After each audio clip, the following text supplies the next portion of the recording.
how's it going? Colin Daniel here from riffninja.com. How you doing today? Good to see you. I'm answering questions for some of my students, and this question is from a fellow named Steve. And Steve is asking me for a good position for pinch harmonics and strap length, if you're standing or sitting. Well, I actually did a lesson on proper position for the guitar and a bunch of reasons why. A lot of it has to do with your physical measurements of your body. Like some people have longer arms, shorter arms. You definitely have to find a spot where you're not struggling. Some things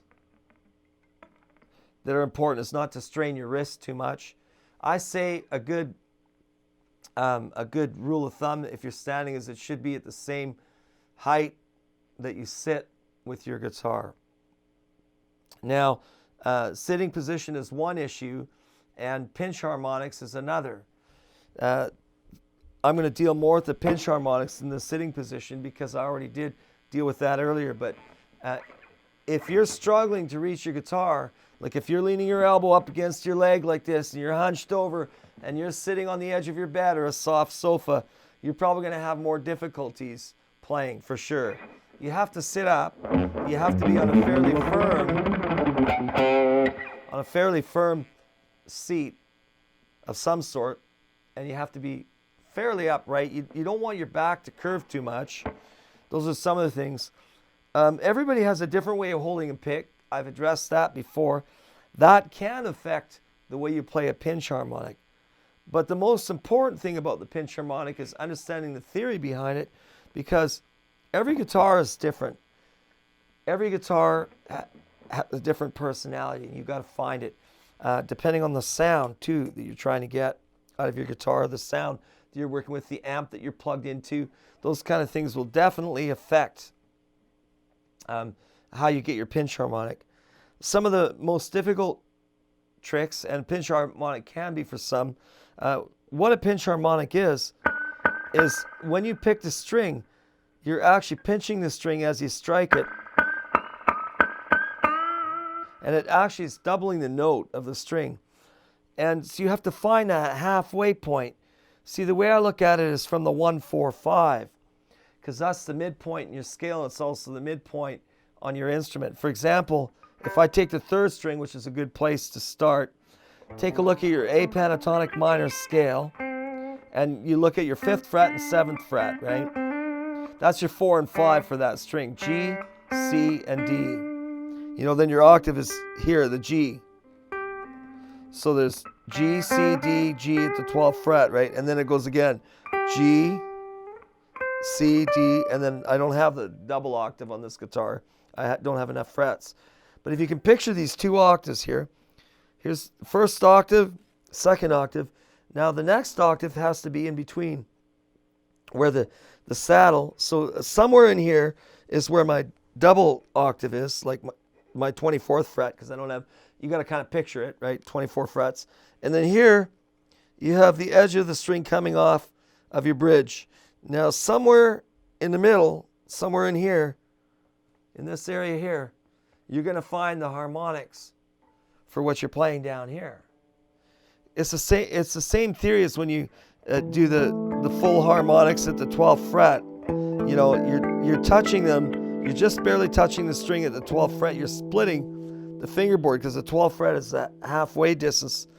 If you took a measurement, it'd be so close it'd be within a 16th of a note.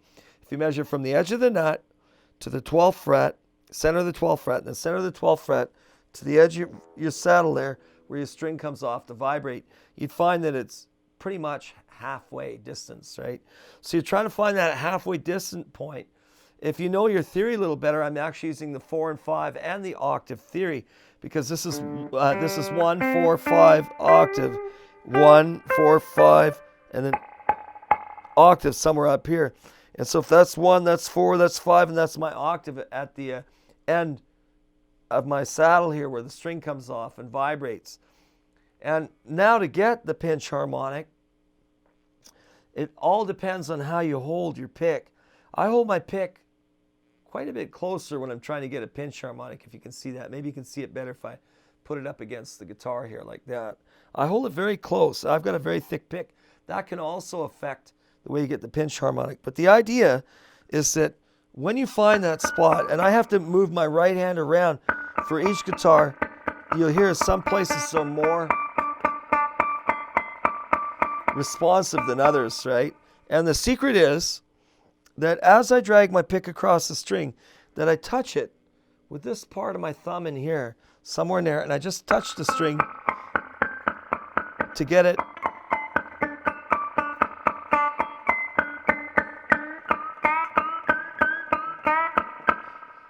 and of course a clean guitar, and if you move too far back it's harder to get, right?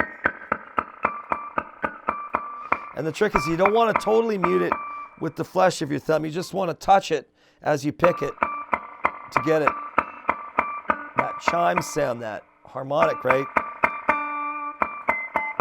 You have to experiment with your right hand.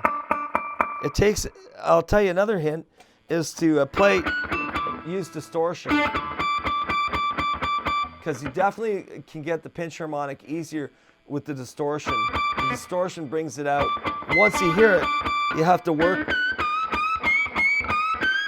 See, I'm moving my right hand back and forth. Here's my octave.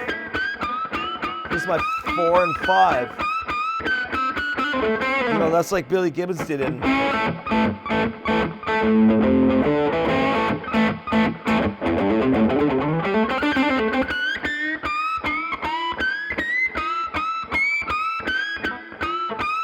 And I'm moving my hand back and forth here in the sweet spots of my guitar.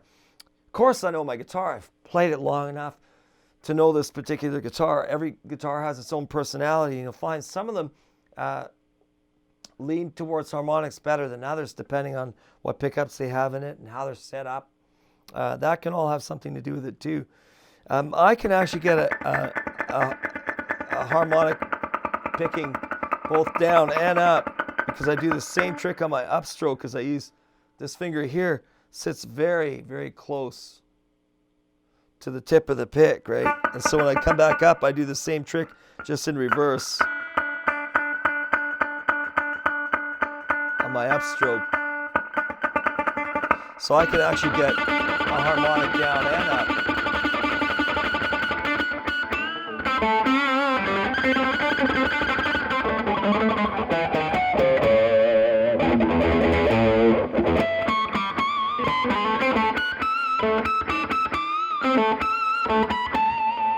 And once you find that sweet spot on your guitar, of course, you can go through the whole scale and work your pinch harmonics. I'm just using the pentatonic minor scale right now, but you could use any scale. Of course, as you shift up in the fretboard, your hand has to move again a little bit further back. Like if I'm in the B position now,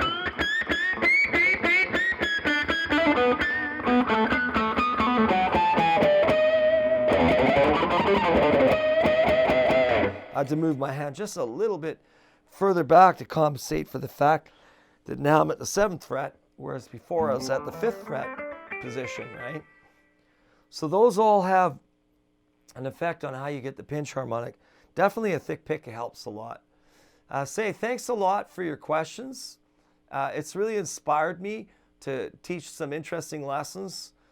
Everybody that's contributed to it is definitely going to benefit from it, and everybody else too. So don't forget, this is a community of people wanting to learn how to play the guitar, and I'm here to share that with you and help you out. So don't forget to subscribe, and if you're looking for some really good lessons, this is just a taste of what goes on my Riff Ninja site at the Riff Ninja Academy. You can find out more about that at riffninja.com. Thanks for being here today. See you soon.